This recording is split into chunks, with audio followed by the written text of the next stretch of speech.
오늘 본문은 사도 바울이 데살로니가라고 하는 도시에 개척을 해서 세웠던 교회, 데살로니가 교회에 보낸 사도 바울의 편지입니다. 이 데살로니가라고 하는 도시는 그 데살로니가 속해 있는 마게도냐 지방에서 제일 큰 도시였습니다. 제일 큰 도시였는데요.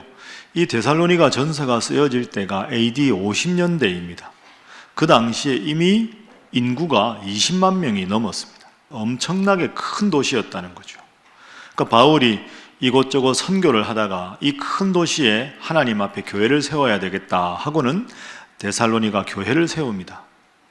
그런데 안타깝게도 이 사도 바울이 데살로니가 교회를 세우고 얼마 목회를 하지 못해서 그 데살로니가를 떠날 수밖에 없는 상황에 처합니다. 여러분, 사도 바울이 예수님의 이름을 전하는 사람이었는데 원래는 예수님 믿는 사람들을 박해하던 사람 아닙니까? 그 바울의 원래 이름이 뭐였습니까? 사울이었죠.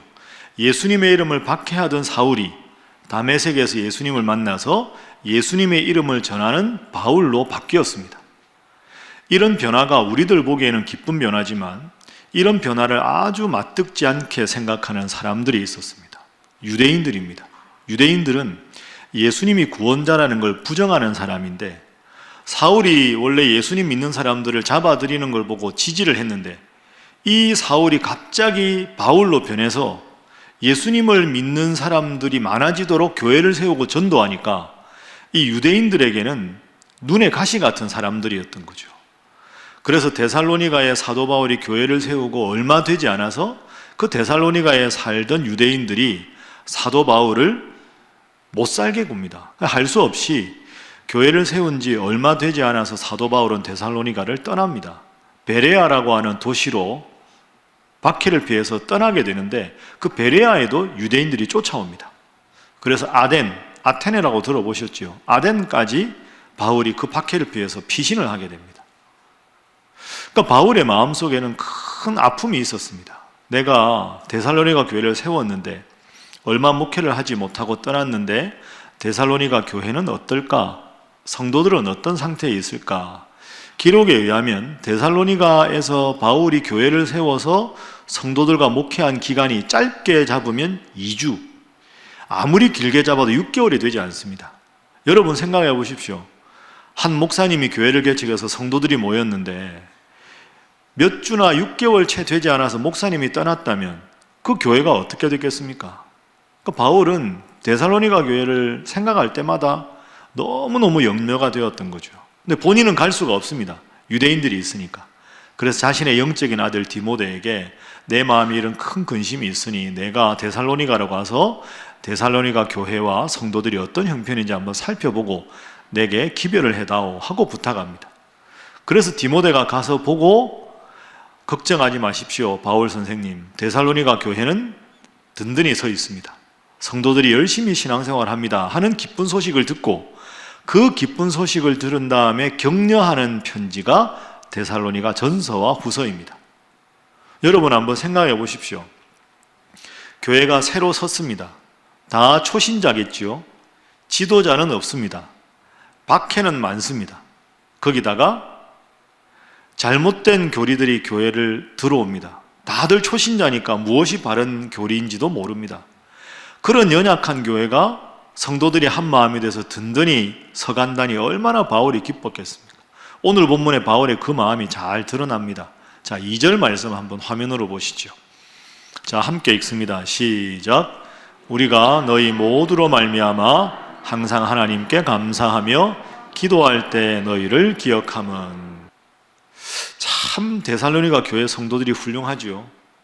어떻게 이런 상황에서 교회가 든든히 서갈 수 있을까? 오늘 우리와 비교해보면 짧은 역사를 가진 교회, 초신자들인 교회지만 참 우리가 본받아야 될 만한 그런 훌륭한 성도들의 모습입니다. 앞서 제가 광고할 때 말씀드린 대로 11월 한 달간은 나를 바꿉시다 라는 제목으로 말씀을 한번 살펴보려고 합니다. 한번 따라해 보시죠. 나를 바꿉시다. 나를 바꿉시다. 다른 무엇보다 내가 하나님을 믿는 성도로 든든히 서야 한다 하는 거죠. 가끔 우리는 다 연약한 죄인이라 내 눈에 있는 들보는 못 보고 다른 사람 눈에 있는 티는 자꾸 보려고 합니다. 저 사람은 저게 잘못이고, 저 성도는 저러면 안 되고, 저 교회는 저러면 안 되고, 목회자가 저러면 안 되고. 여러분, 건전한 비판을 하지 말자는 게 아닙니다. 내 마음속에 은혜가 없고, 내가 헌신하지 않고, 내가 믿음 생활 제대로 하지 않으면서 나의 부족함은 보지 않고 다른 사람들에 대해서만 문제를 지적하고 비난하고 비판하는 것은 잘못이다 하는 뜻입니다. 가끔 이렇게 제가 교회에 있다 보면 연세가 많이 드신 집사님이나 권사님 중에서 저한테나 교구 목사님들께 이런 상담을 하는 경우가 많습니다. 목사님, 저희 집 아이들이 이번에 회사를 옮겨서 아니면 집을 사서 전셋집을 바꿔서 어느 지역으로 이사를 갔습니다. 신앙생활을 잘 못해서 걱정입니다. 기도해 주십시오. 그 이야기 들어보면 대부분 이야기가 이렇습니다. 이제 새롭게 거주지를 옮겼으니까 교회 정에서 열심히 신앙생활하라, 좋은 교회 가서 열심히 신앙생활하라, 부모님은 그렇게 권면을 하는 겁니다. 그러면 자식들은 예 하고 대답은 잘하는데 바빠가지고 교회를 안 정합니다. 얼마 있다가 또 교회는 정했어? 아유 바빠서요, 좀 이따 정할게요. 교회는 정했어? 아유 바쁘다니까요. 계속 이렇게 이제 평행선을 걷는 거죠. 그러면서 자꾸 물으면 이렇게 말한답니다. 아유 코로나 상황에 아직 끝난 것도 아닌데 온라인으로 예배 잘 드리고 있어요. 온라인으로 드려? 어느 교회 드려? 아니 그냥 이 교회 저 교회 드리고. 뭘 자꾸 그렇게 물으세요. 왜? 마음에 드는 교회가 없어? 이렇게 자꾸 이야기하다 보면 이제 속마음을 이야기한다는 거죠. 솔직히 마음에 드는 교회가 별로 없어요. 이 교회는 이게 마음에 안 들고, 저 교회는 저게 마음에 안 들고. 아니 그래도 이 목사님 설교는 이래서 마음에 안 들고, 저 목사님 설교는 저래서 마음에 안 들고, 마음에 드는 데가 하나도 없답니다. 목사님 어떻게 하면 좋을까요? 이런 상담입니다. 자, 다닐 만한 교회가 없다, 목사님 설교가 마음에 안 든다, 이러면 설교하는 목사 입장에서 뭐라고 대답을 해야 될까요? 여러분, 우선 그렇게 하면 제가 이렇게 질문합니다. 제가 목사 입장이니까, 목사님 설교가 마음에 안 든다고 합니까? 뭐가 마음에 안 드는가요? 목사님이 너무 성경 이야기만 합니다. 너무 지루합니다. 너무 설교가 깁니다. 이런 비판도 있고요. 이쪽 비판은 너무 부흥사 같아요. 아멘만 하라 그래요. 예화만 잔뜩 하고 깊이가 없어요. 저는 어떡하라고요? 차분하게 하면 차분해서 싫고, 열정적으로 하면 열정적으로 해서 싫고. 여러분, 이런 문제는 어떻게 해결할 수 있을까요? 여러분들이 예를 들어서 이사를 가거나 여러분 가정의 자녀들도 아마 여러분의 지인들도 비슷한 이런 문제로 여러분과 대화를 한 적이 있을 겁니다. 이런 현실적인 문제에 대해서 어떻게 우리가 정확하게 판단을 해야 되는가, 지금부터 한번 살펴보겠습니다.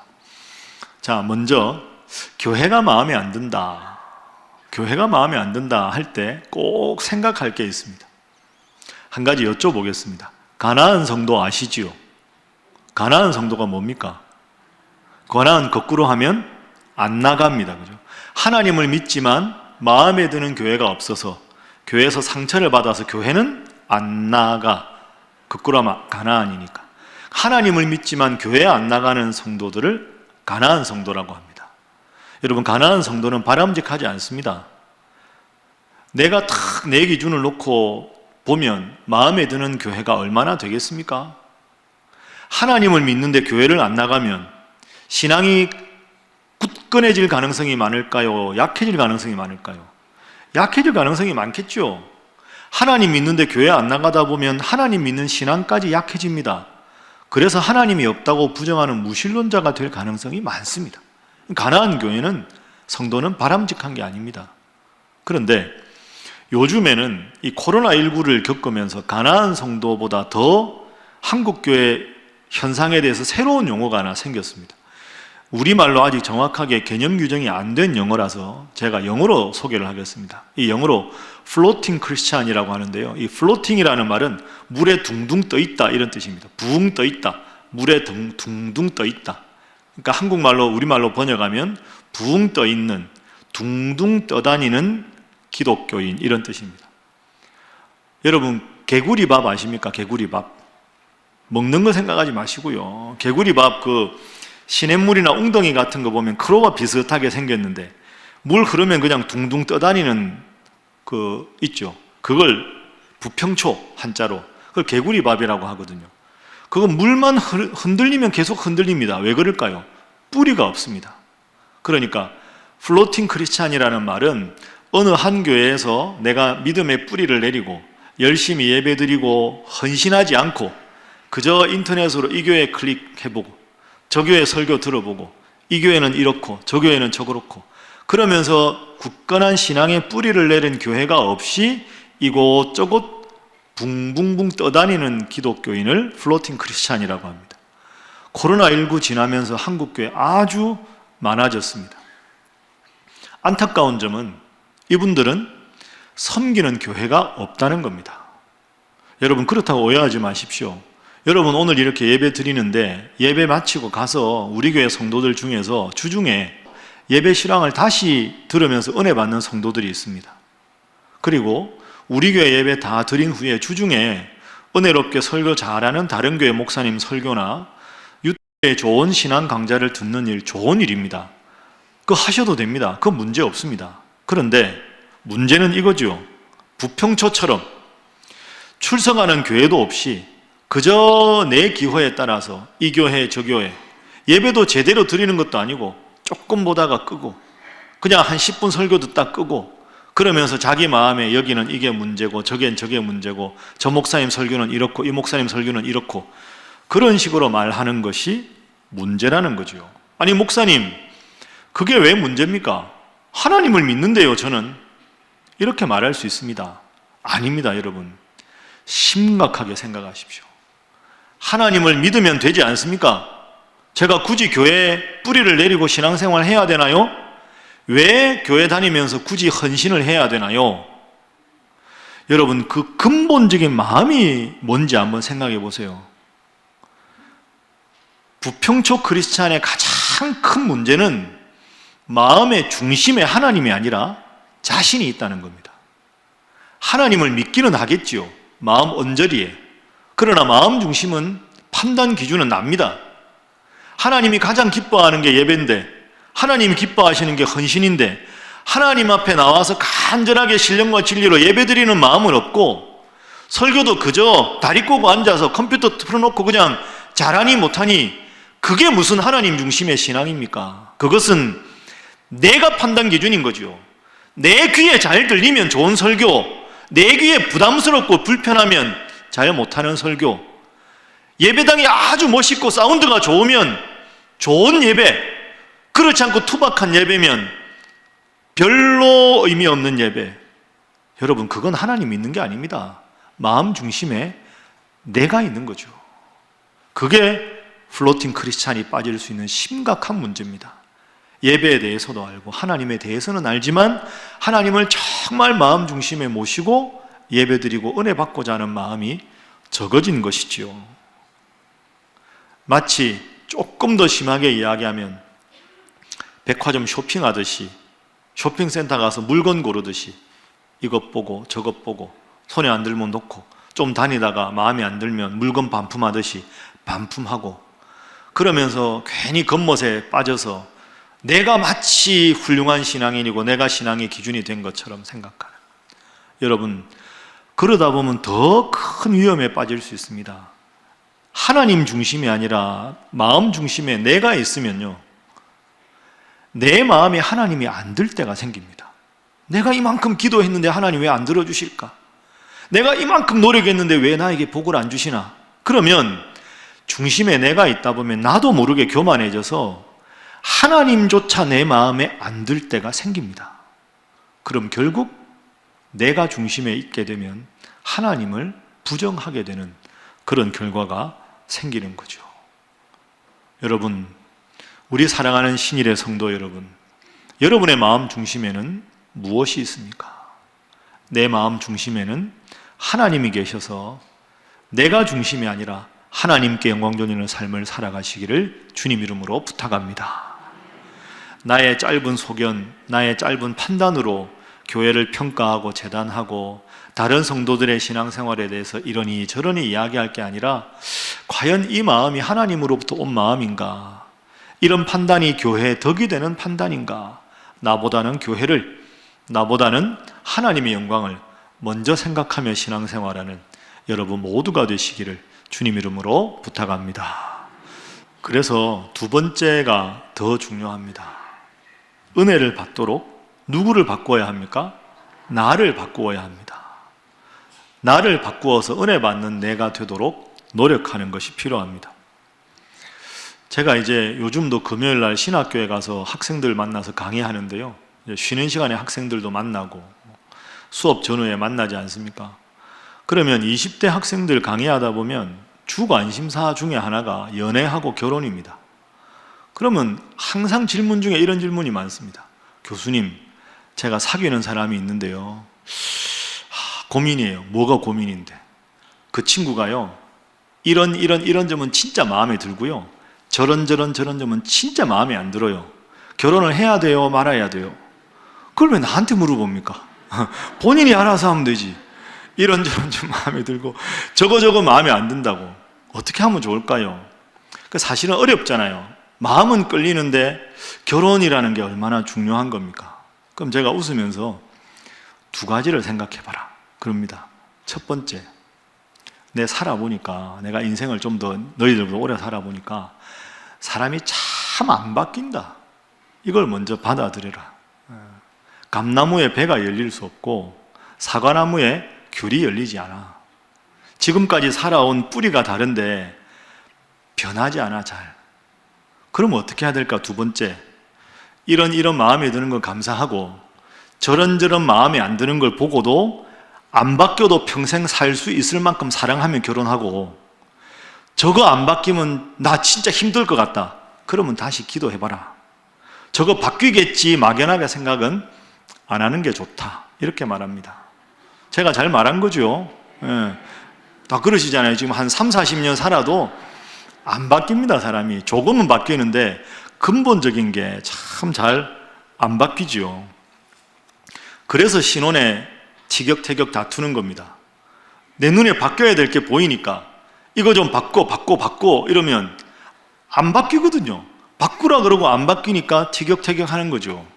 근데 여러분, 결혼 생활을 10년하고 20년하고 한 30년 지나신 분들 보면 안 다툽니다. 왜 안 다툴까요? 바뀌었을까요? 아닙니다. 바뀌어서 안 다투는 게 아니고요. 이건 내가 잔소리해도 소용이 없구나. 이건 절대로 안 되는 거구나 라고 생각하고 안 바뀌는 것에 대해서 내가 마음을 넉넉하게 갖는 겁니다. 그래, 안 바뀌는 거 잔소리 해봐야 마음만 서로 힘드니까 이걸 그냥 내가 그대로 기쁘게 받아들이자. 그리고 이 부분은 말하지 말자. 이렇게 해서 안 싸우는 겁니다.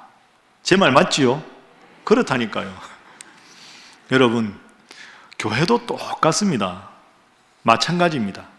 내가 내 입장 딱 정해놓고 이런 점은 좋은데 이거 바뀌어야 돼. 이거 다 바꾼 교회, 내 마음에 쏙 드는 교회라고 딱 기준을 정하고 보면 내 마음에 쏙 드는 100% 100점짜리 교회나 설교자는 없습니다. 찾아보면 있지 않을까요? 생각하시죠? 찾아보세요. 다 죄인이라 없습니다. 목사님, 저 찾았어요. 오래 못 갑니다. 왜? 내 마음도 바뀌거든요. 내 기준도 바뀝니다. 여러분 10대 때 여러분, 20대 때 여러분 지금 다 바뀌었잖아요. 지금은 내 마음에 꼭 드는 것 같은데요. 나도 생각이 바뀌기 때문에 또 그건 바뀔 수밖에 없는 겁니다. 그러면 여기에 우리의 고민이 있는 거죠. 신앙생활 열심히 하고 은혜 받으며 기쁘게 생활하고 싶은데 내 마음에 쏙 드는 교회와 목회자는 없고 쏙 들더라도 나 스스로가 바뀌게 된다. 그러면 평생 은혜 받고 기쁘게 신앙생활 하려면 어떻게 해야 될까요? 그게 우리의 고민 아닙니까? 제가 오늘 이 문장을 읽어드릴 테니까요. 오늘 설교의 주제거든요. 꼭 기억하십시오. 자, 한번 저를 따라해 보시죠. 은혜 받는 일에도 훈련이 필요하다. 자, 은혜 받는 일에 무엇이 필요하다고요? 훈련이 필요합니다. 여러분, 예배당에 와서 예배 드리는 것 하나님 기뻐하시는 일입니다. 그러니까 제가 지금 설교하고 있지만 설교자는 최선을 다해서 하나님 말씀을 준비해야 합니다. 이건 제가 할 일입니다. 하나님 앞에. 여러분이 하실 일도 있습니다. 설교자를 위해서 열심히 기도하시는 일입니다. 그리고 예배당에 올 때마다 이 예배를 통해서 하나님의 크신 은혜를 체험하게 해달라고 간절하게 사모하는 마음이 필요합니다. 그게 훈련이지요.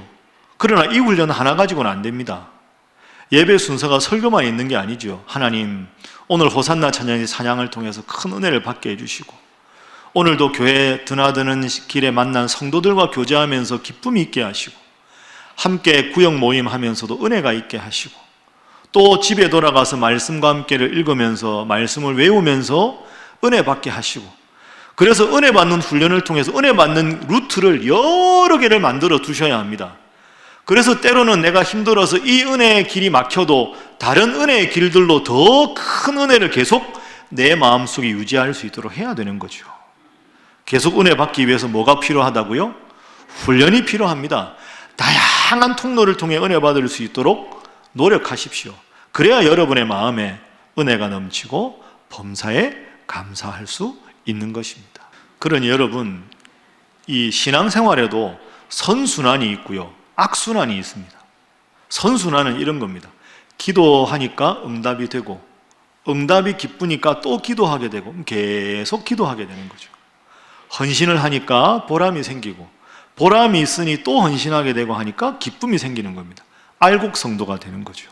그런데 기도 안 하니까 응답이 없고, 응답이 없다고 단정 지으니까 더 기도 안 하게 되고, 봉사 안 하니까 보람이 없고, 보람이 없으니 봉사할 마음이 안 생기고, 계속 악순환만 되는 거죠.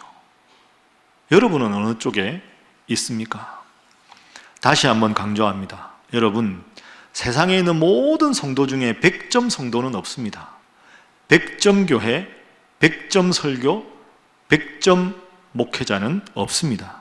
그러나 내가 다양한 루트로 은혜를 받아서 내가 100점 성도에 가까워지는 순간 우리 신일교회 또한 100점에 가까운 교회가 될 줄로 믿습니다. 그래서 100점 교회를 찾지 말고 내가 많은 은혜를 받아서 100점 성도가 되는 것이 더 중요한 겁니다. 내가 변해야 교회가 변하는 줄로 믿습니다. 여러분, 변화에는 두 가지가 있습니다. 내가 변질되면 교회가 변질된다. 내가 성숙해지면 우리 신일교회도 성숙해진다. 이런 거룩한 부담을 가지고 늘 은혜 생활 잘 하시기를 주님 이름으로 축복합니다. 이제 결론입니다. 결론은 우리 데살로니가 교회 성도들처럼입니다. 데살로니가 교회는 작은 교회였고, 생긴 지 얼마 되지 않은 교회였고, 또 지도자인 사도 바울이 멀리 떠날 수밖에 없었던 교회였고, 수많은 박해가 있었고, 성도들의 믿음의 수준도 얕았습니다. 그러나 그럼에도 불구하고 한 마음이 돼서 열심히 신앙생활했습니다. 우리 신일교회도 좋은 점도 있고 부족한 점도 있습니다. 저 부분에 일꾼이 필요한데, 저 부분이 좀 더 보완돼야 되는데, 그걸 보여주신 분이 하나님이십니다. 그러면 그 일에 대한 부담을 가지고 내가 헌신하면 되는 거죠.